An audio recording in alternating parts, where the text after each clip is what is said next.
Radha, ఆడాలకి tennis badminton అంటే ఆటలుండగా నువ్వు విలువిద్యను ఎందుకు అనుకున్నావు? నువ్వు చెప్పిన ఆటలైతే జాలీగా ఎంజాయ్ చేయొచ్చు. అదే విలువిద్య అయితే అది నాకు ఎప్పటికైనా ఉపయోగపడుతుంది. అందుకే ఇష్టపడి నేర్చుకున్నాను. ఇలా చూడు రాజా, ఏదో ఒక రోజు తప్పకుండా ఆ విలువిద్య నాకు ఉపయోగపడుతుంది. కావాలంటే చూడు. ఓ, విప్లవ కవి గారికి భారీ కాబోతున్నావు కదా, అందుకే నీ మాటల్లో విప్లవం కనిపిస్తుంది. బైది బై చెప్పడం మర్చిపోయాను, నేను ఎస్ఐగా సెలెక్ట్ అయ్యాను. Very soon I will be police officer. Really? ఏంటి రాజా ఇలాంటి శుభవార్త ఇంత లేటుగా చెప్తావు? నిన్నే ఆర్డర్ వచ్చింది, రేపు జాయిన్ అవుదాం అనుకుంటున్నా. నీకు ఉద్యోగం రావడం మాకు సంతోషంగా ఉంది. ఇన్నాళ్లు కలిసున్న మనం విడిపోతున్నామని తలుచుకుంటేనే చాలా బాధగా ఉంది. మీకే? ఇద్దరు హ్యాపీగా పెళ్లి చేసుకోబోతున్నారు, పిల్లా పాపలతో జాలీగా ఉంటారు. అప్పుడు నేనెక్కడ గుర్తుకొస్తాను? చచ్చా, ఏంటి రాజా అలా అంటావు? లచ్చుడు, మా పెళ్లికి నువ్వెక్కడున్నా తప్పకుండా రావాలి. ఏంటి రాదా అలా మాట్లాడతావు? నేను లేకుండా మీ పెళ్లి జరుగుతుందా?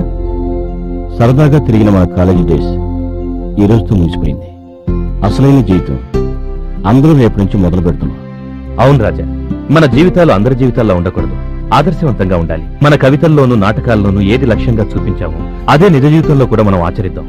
సమాజంలోని అన్యాయాల్ని అక్రమాల్ని ఎదిరించి పోరాడడానికి మనం సిద్ధంగా ఉండాలి. అందులో నీకెందుకు సందేహం మురళి?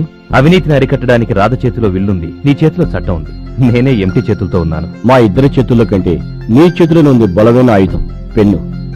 నా బలం పెన్నొక్కటే కాదురా, మీలాంటి మంచి కూడా. ఏ లక్ష్యం మనల్ని కలిపిందో ఆ లక్ష్య సాధన కోసం కలిసి పోరాడదాం.